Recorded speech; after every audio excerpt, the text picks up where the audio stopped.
Okay, so you want to buy a ski resort, buy the mountain, string up a few lifts, sell tickets, and watch people show up every time it snows. Straightforward enough. Here's the part nobody tells you. The mountain you just built those lifts on top of, there's a good chance you don't actually own it. 122 of America's ski resorts, including most of the big destination names you've actually heard of, sit on land they don't own at all. They're renting it from the federal government on a permit, one that in theory the government can decide not to renew. That's the first surprise. The second one is stranger. The average American ski resort makes about $75 in profit for every single skier who shows up and rides a lift. Just once, not $75 in revenue. $75 they actually keep. For a business that costs hundreds of millions of dollars to build that only really operates a few months out of the year, and that depends entirely on whether it happens to snow, that is a remarkably healthy number. By the end of this video, you'll understand exactly where that $75 actually comes from, why it has almost nothing to do with skiing, why nobody has successfully built a brand new destination ski resort in this country in over 20 years, and why the smartest people in this industry have quietly stopped thinking of themselves as being in the ski business at all.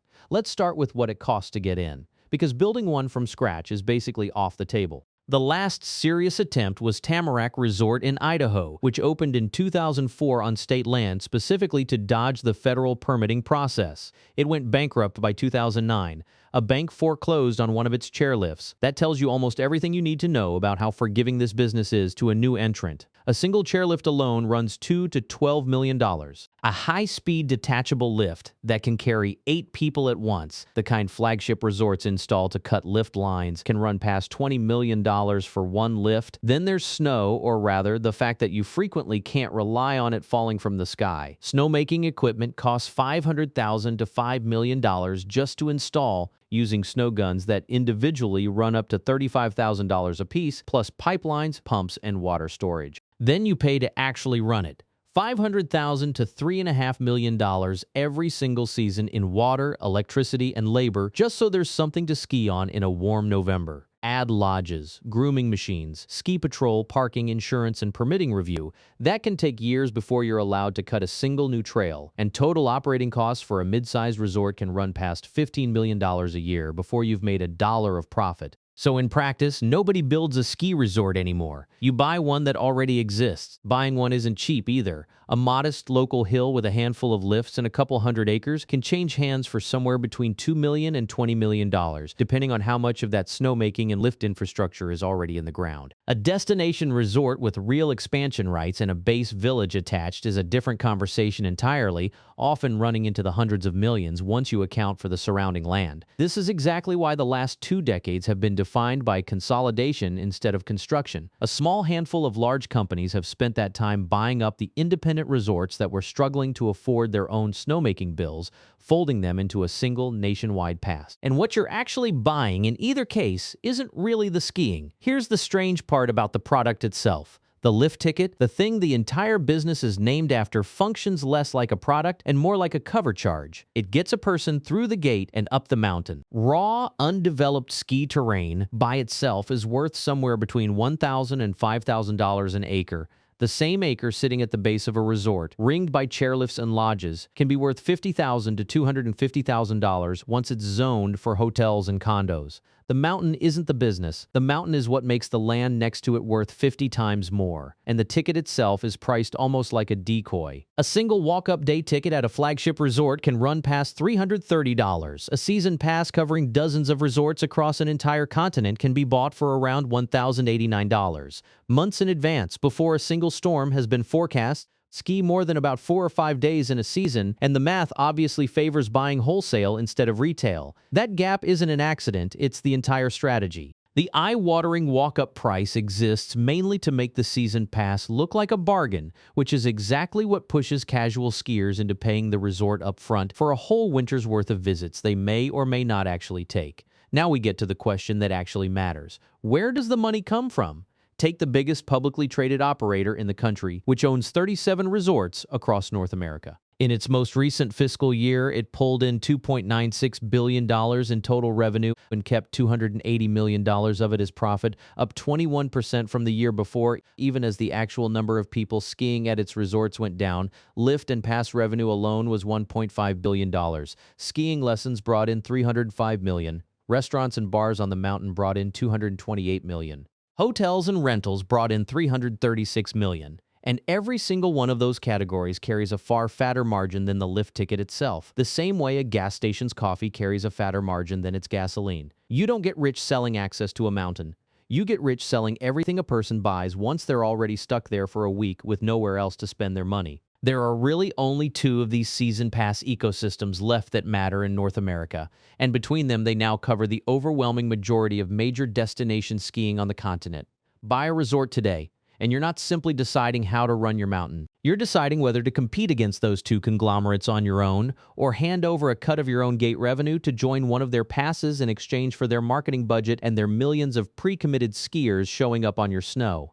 But the real prize sits underneath all of it, the real estate. A ski resort is structurally closer to a golf course wrapped around a housing development than it is to an amusement park. The lifts and the snow are the amenity. The amenity is what justifies charging a fortune for the condo next to it. Walk into Aspen, Colorado, and the average home now sells for over $10 million. In 2024, one sold for $108 million. Prime ski-adjacent property in the U.S. has climbed by roughly 228% over the past 20 years. None of that appreciation happens without a mountain covered in snow sitting right there as the reason people are willing to pay it.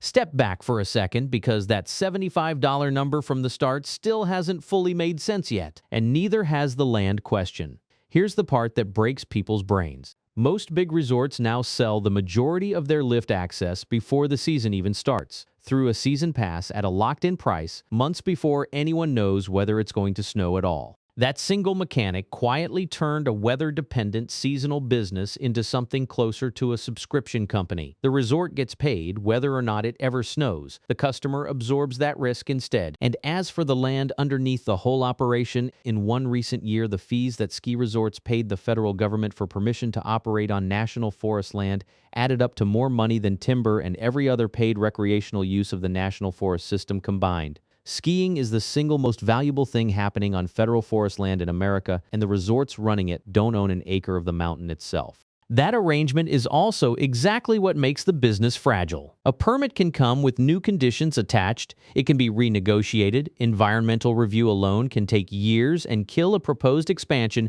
before a single lift tower goes up, which is a large part of why almost nobody has opened a new destination resort since the 1980s. Then there's the weather itself. Warming winters have already shortened the average ski season by roughly 6 days compared to a few decades ago. And by the 2050s, some projections put the loss at 14 to 33 additional days a season depending on the region. Snowmaking can only offset so much of that before the electricity and water bill outpaces what a shorter season brings in. And then there's liability. Since a landmark 1977 case against a Vermont resort first established that ski areas could be sued for negligence, insurance costs across the industry have only climbed. State laws generally protect resorts from being sued over the ordinary risks of skiing itself, a fall, a collision with a tree. But those protections have limits. In 2022, Colorado's highest court ruled 5-2 that a lawsuit over a chairlift accident at a Vail-owned resort could move forward despite the waiver on the back of the ticket. More than half of the roughly 1,000 ski areas operating in America in the 1960s have since closed, mostly small, independently owned hills that couldn't keep up with the snowmaking arms race, the insurance bills, and a wave of consolidation from a handful of large companies buying up the resorts that survived. None of this is optional spending either. Across the industry, resorts collectively plow somewhere around $600 million back into lifts, snowmaking, and base facilities every single season. Roughly $21 to $22 for every skier visit that walks through the gate. That's not growth capital. That's closer to a maintenance tax you pay every year just to keep guests from driving to the newer, shinier resort down the highway. Time to pull it all together and answer the actual question: how much money do you make if you do this right? Say you buy a small, independent local hill, the kind still run by a family in New England or the Midwest, a handful of lifts and no real estate ambitions. Revenue might land around $3 to $5 million a season between tickets, rentals, and the lodge cafeteria. After payroll, snowmaking, insurance, and lift maintenance, you're often left with a margin in the low single digits if you're left with anything at all. Most owners at this level aren't in it for the money, they're in it because the town needs the hill to survive. Say instead you buy a mid-sized regional resort with a real base village attached, hotel rooms, condos, restaurants, the works. Now you're pulling in tens of millions of dollars a year, and the real estate and lodging start doing real work alongside the lift tickets, rather than just covering the snowmaking bill. Net margins can climb into the healthy double digits, and every acre you develop near the base compounds in value on top of the operating profit year after year, whether or not that particular winter was a good one. And if you're the biggest operator in the country, running dozens of resorts on a single season pass that locks in revenue before winter even begins, you're looking at something closer to $3 billion a year in revenue and hundreds of millions in profit, insulated from any single bad snow year because 36 other mountains, scattered across different mountain ranges and even different continents, are covering for the one having a rough season. At that scale, you're no longer really betting on snow at all. You're running a diversified portfolio of real estate and subscription revenue that happens to have chairlifts attached to it, and the weather in any one place barely moves the number on the annual report. In 1946, a Chicago industrialist named Walter Papey walked into a dying silver mining town in Colorado and started buying up property for whatever back taxes were still owed on it. He wasn't even a skier. He raised $300,000, built a chairlift, and founded what became the Aspen Skiing Company, not because he loved the sport, but because he understood that a mountain covered in snow could make the empty land around it worth a fortune. He was right. The snow melts every spring. The land underneath it never does.